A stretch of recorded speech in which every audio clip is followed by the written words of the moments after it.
You have to understand, it didn't feel like a bubble at first. It felt like a gold rush. My name is Frank. I was in the car business for 20 years. I'd seen markets swing up, and I'd seen them swing down. But what I witnessed between 2020 and 2024, that was something else entirely. It wasn't a market cycle. It was a mass delusion, a speculative fever that gripped the entire country and created the biggest, most volatile car market bubble in the history of the United States. And I was right in the middle of it when it imploded.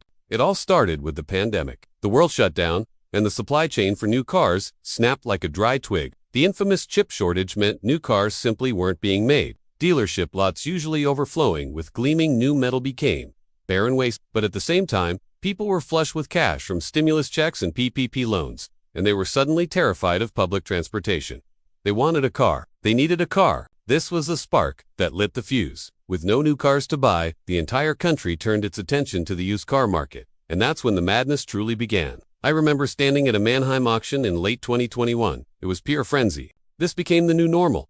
We weren't car dealers anymore. We were day traders, and our commodity was used metal. People started talking about used cars as investments. I sold a Kia with 20,000 miles for $8,000 over its original sticker price. A customer who bought a Ford Bronco, drove it for a year, and sold it back to me for a $10,000 profit. We were all making more money than we ever dreamed possible. But at night, I'd lie awake with a cold knot of dread in my stomach. A voice in my head screaming, "This can't last. Trees don't grow to the sky."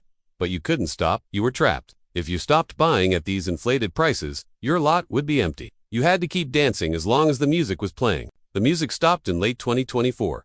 It wasn't one single event, but a perfect storm. The Fed, fighting inflation, jacked up interest rates.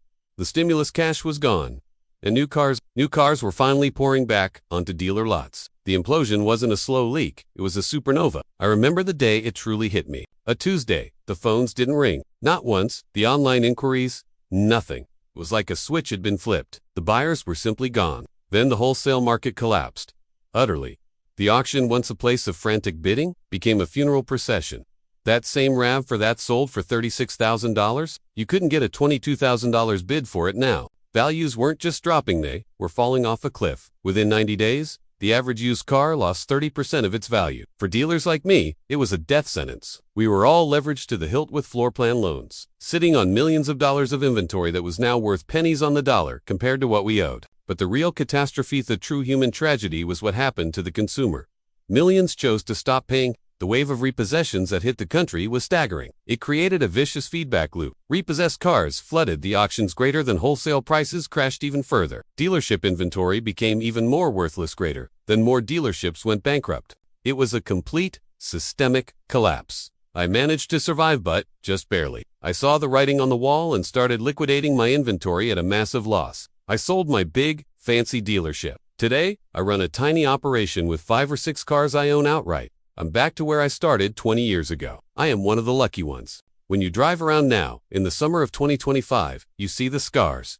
You see the empty dealerships. You hear the stories from friends and neighbors financially ruined by a car loan. We lived through the biggest, most irrational vehicle asset bubble in history. And when it imploded, it didn't just rattle the car market, it shook the very foundation of the American middle class.